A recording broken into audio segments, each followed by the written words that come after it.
ನಮಸ್ಕಾರ ಸ್ನೇಹಿತರೆ, ಕನ್ನಡ ಕ್ರಿಕೆಟ್ ಮಗ ಚಾನಲ್ಗೆ ತಮಗೆಲ್ಲ ಸ್ವಾಗತ. ಮೊದಲನೇದು ಇವತ್ತು ನಾವು ಏನು ಮಾಡೋಣ ಅಂದರೆ ವರುಣನಿಗೆ ನಮಸ್ಕರಿಸೋಣ. ಸ್ನೇಹಿತರೆ, ಇವತ್ತು ವರುಣ ಬರದಿರಲಿ ಬೆಂಗಳೂರಿನಲ್ಲಿ. ಇದು ನಮ್ಮ ತುಂಬ ಇಂಪಾರ್ಟೆಂಟ್ ಆದಂಥ ಪಂದ್ಯ. ನಮಗೆ ತುಂಬ ಇಂಪಾರ್ಟೆಂಟ್ ಆದಂಥ ಪಂದ್ಯ. ಮಳೆ ಬಂದರೆ ಆರಾಮಾಗಿ ನಾವು ಹೊರಗಡೆ ಹೋಗ್ತೀವಿ, ಯಾಕಂದರೆ ಮಳೆ ಕಾರಣದಿಂದ ಹೊರಗಡೆ ಹೋಗೋ ಸಾಧ್ಯತೆಗಳೆಲ್ಲ ಇದೆ ಅಂತ ಕೂಡ ಸಂದೇಶ ಕೂಡ ಬರ್ತಾ ಇದೆ. ಹಾಗಾಗಿ ನಾವು ಮೊದಲನೇದಾಗಿ ಬೇಡ್ಕೊಳ್ಳೋದು ಏನಪ್ಪ ಅಂದರೆ, ನಮ್ಮ ಮಳೆ ನೀವು ಇವತ್ತು ಬರದೇ ಇರಲಿ, ಯಾಕಂದರೆ ಪಂದ್ಯ ಪೂರ್ತಿಯಾಗಿ ನಡೀಲಿ. ಯಾಕಂದರೆ ನಮ್ಮ RCB ದವರು ದೊಡ್ಡ ಮಟ್ಟದಾಗಿ ಇವಾಗ ಒಳ್ಳೆ ರೀತಿ ಫಾರ್ಮ್ ನಲ್ಲಿ ಇದ್ದಾರೆ. ಇವತ್ತು ಗೆಲ್ಲೋದು ನಾವೇ ಅಂತ ಕೂಡ ಎಲ್ಲರೂ ಕೂಡ ಹೇಳ್ತಾ ಇದ್ದಾರೆ.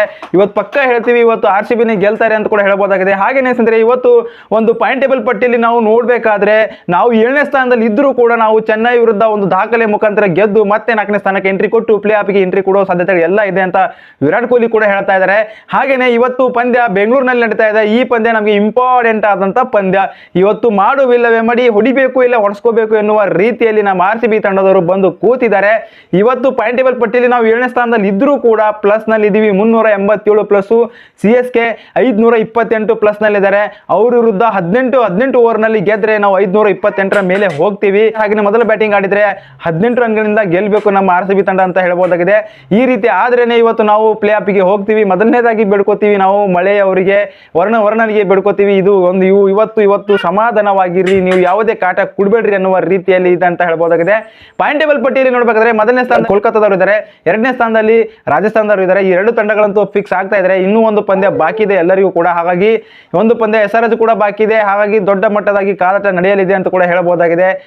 ಒಂದು ದೊಡ್ಡ ಮಟ್ಟದಾಗಿ ಕಾದಾಟ ನಡೀತಾ ಇದೆ. 3ನೇ ಸ್ಥಾನದಲ್ಲಿ ಯಾರಿದ್ದಾರೆ? SRH ಇದ್ದಾರೆ. 4ನೇ ಸ್ಥಾನದಲ್ಲಿ CSK ಇದ್ದಾರೆ. ಇವತ್ತು CSK ವಿರುದ್ಧ ನಮ್ಮ ಪಂದ್ಯ ಸ್ನೇಹಿತರೆ, ನೀವು ಕೂಡ ನೋಡದೆ ಮರಿಬೇಡ್ರಿ. ಇವತ್ತು ದೊಡ್ಡ ಮಟ್ಟದಾಗಿ ಕಾದಾಟ ನಡೆಯಲಿದೆ ನಮ್ಮ RCB ದು. ಹಾಗಾಗಿ ಇವತ್ತು ಗೆಲ್ತೀವಿ ಅಂತ ಭರವಸೆಯಲ್ಲಿ ಕೂತಿದ್ದಾರೆ. ವಿರಾಟ್ ಕೊಹ್ಲಿ ಕೂಡ ಅದೇ ರೀತಿಯಾಗಿ ಹೇಳ್ತಾರೆ, ಇವತ್ತು ನಾವು ಮ್ಯಾಕ್ಸ್ವೆಲ್ ಇಂದ ಗೆಲ್ತೀವಿ. ಯಾಕಂದ್ರೆ ಇವತ್ತು ಫಾರ್ಮ್ಗೆ ಮರಳ್ತಾ ಇದ್ದಾರೆ ಮ್ಯಾಕ್ಸ್ವೆಲ್. ಹಾಗಾಗಿ ನಾವು ಮ್ಯಾಕ್ಸ್ವೆಲ್ ಇಂದಾನೆ ನಾವು ಇವತ್ತು ಗೆಲ್ತೀವಿ. ಯಾಕಂದ್ರೆ RCB ಪ್ಲೇಯಿಂಗ್ ಎಲೆವೆನ್ ನೋಡ್ಬೇಕಾದ್ರೆ RCB ದವರು ಸಖತ್ತಾಗಿ ಆಡ್ತಾ ಇದ್ದಾರೆ. ಓಪನಿಂಗ್ ಆಗಿ ವಿರಾಟ್ ಕೊಹ್ಲಿ ಮತ್ತು ಡು ಪ್ಲೆಸಿಸ್ ಇದ್ದಾರೆ. ಇವರು ನಮ್ಮ RCB ತಂಡಕ್ಕೆ ಪವರ್ ಪ್ಲೇ ನಲ್ಲಿ 70-80 ರನ್ ಹೊಡೆಯುವ ಮುಖಾಂತರ RCB ಕೊಡುಗೆ ಕೊಡ್ತಾರೆ ಅಂತ ಹೇಳ್ಬೋದಾಗಿದೆ. 3ನೇ ನಂಬರ್ಗೆ ರಜತ್ ಪಟಿದಾರ್ ಇದ್ದಾರೆ. ರಜತ್ ಪಟಿದಾರ್ ಬಿಗ್ ಸಿಕ್ಸರ್ ಹೊಡಿತಾ ಇದ್ದಾರೆ. ಇವರು ಪಾರ್ಟಿಗೆ ಜಾಯ್ನ್ ಆಗಿದ್ದಾರೆ. ಆದ್ರೆ ಇನ್ನೊಂದು ನಮಗೆ ಮೈನಸ್ ಪಾಯಿಂಟ್ ಅಂದ್ರೆ ಮ್ಯಾಕ್ಸ್ವೆಲ್ ಅವರು ಜಾಯ್ನ್ ಆಗಬೇಕು. ಇವತ್ತು ವಿಲ್ ಜಾಕ್ಸ್ ಅವರು ಇಲ್ಲದ ಕಾರಣಕ್ಕಾಗಿ ಮ್ಯಾಕ್ಸ್ವೆಲ್ ಅವರು ಜಾಯಿನ್ ಆಗಬೇಕು, ಪಾರ್ಟಿಗೆ ಜಾಯಿನ್ ಆಗ್ತಾರೆ ಅಂತ ವಿರಾಟ್ ಕೊಹ್ಲಿ ಹೇಳಿದ್ದಾರೆ. ಇವರಿಂದ ನಾವು ಇವತ್ತು ಪಂದ್ಯ ಗೆಲ್ಲೋದು ಅಂತ ಕೂಡ ಒಂದು ಆವಾಜ್ ಕೊಟ್ಟಿದ್ದಾರೆ. ಮ್ಯಾಕ್ಸ್ವೆಲ್ ಅವರು ಗೆದ್ದೇ ಗೆಲ್ಲಿಸ್ತಾರೆ, ಇವತ್ತು ಪಾರ್ಟಿಗೆ ಜಾಯಿನ್ ಆಗ್ತಾರೆ. ಅವರು ಆಡಿದ್ರೆ ಸಾಕು ಅಂದ್ರೆ ಯಾವ ರೀತಿಯಾಗಿ ಅಫ್ಘಾನಿಸ್ತಾನ ವಿರುದ್ಧ ವರ್ಲ್ಡ್ ಕಪ್ ನಲ್ಲಿ ಯಾವ ರೀತಿಯಾಗಿ ಒಂದೇ ಕಾಲಿನಲ್ಲಿ ಚಚ್ಚಿದ್ರು ಅದೇ ರೀತಿಯಾಗಿ ಇವತ್ತು 2 ಕಾಲಿನಲ್ಲಿ ಚೆಸ್ತಾರೆ ಅಂತ ಕೂಡ ಹೇಳ್ತಾ ಇದ್ದಾರೆ. ಹಾಗಾಗಿ ನಮ್ಮ RCB ತಂಡಕ್ಕೆ 4ನೇ ನಂಬರ್ ಬ್ಯಾಟಿಂಗ್ ಆಡ್ತಾರೆ. 5ನೇ ನಂಬರ್ ದಿನೇಶ್ ಕಾರ್ತಿಕ್ ಇದ್ದಾರೆ. 6ನೇ ನಂಬರ್ಗೆ ಮಹಿಪಾಲ್ ಲೂಮ್ರಾ ಕೂಡ ಇದ್ದಾರೆ. ಸಖತ್ತಾಗಿ ಆಡುವಂತ ಆಟಗಾರರು ನಮ್ಮ RCB ತಂಡದಲ್ಲಿ ಒಂದು ಬಂದಿದ್ದಾರೆ.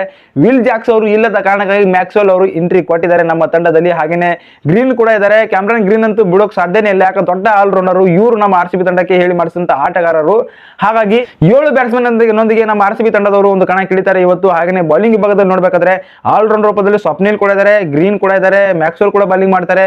ಇವರು ಮೂವರು ಒಂದು ಅದ್ಭುತವಂತ ಬೌಲಿಂಗ್ ಮಾಡಿದ್ರೆ ಸಾಕು. ಹಾಗಾಗಿ ನಮ್ಮ RCB ತಂಡ ಗೆಲ್ತಾರೆ. ಹಾಗೇನೆ ಸ್ಪಿನ್ ಡಿಪಾರ್ಟ್ಮೆಂಟ್ ಅಲ್ಲಿ ಕರಣ್ ಶರ್ಮಾ ಇದ್ದಾರೆ. ಕರಣ್ ಶರ್ಮಾ ಬ್ಯಾಟಿಂಗ್ ಎಬಿಲಿಟಿ ಕೂಡ ಇದೆ ಅವ್ರ ಹತ್ರ. ಹಾಗಾಗಿ ಸ್ಪೀಡ್ ಡಿಪಾರ್ಟ್ಮೆಂಟ್ ಅಲ್ಲಿ ದಯಾಳು, ಸಿರಾಜು ಮತ್ತು ಫರ್ಗುಸನ್ ಈ 3 ಆಟಗಾರರು ನಮ್ಮ RCB ತಂಡದಲ್ಲಿ ಇದ್ದೇ ಇರ್ತಾರೆ.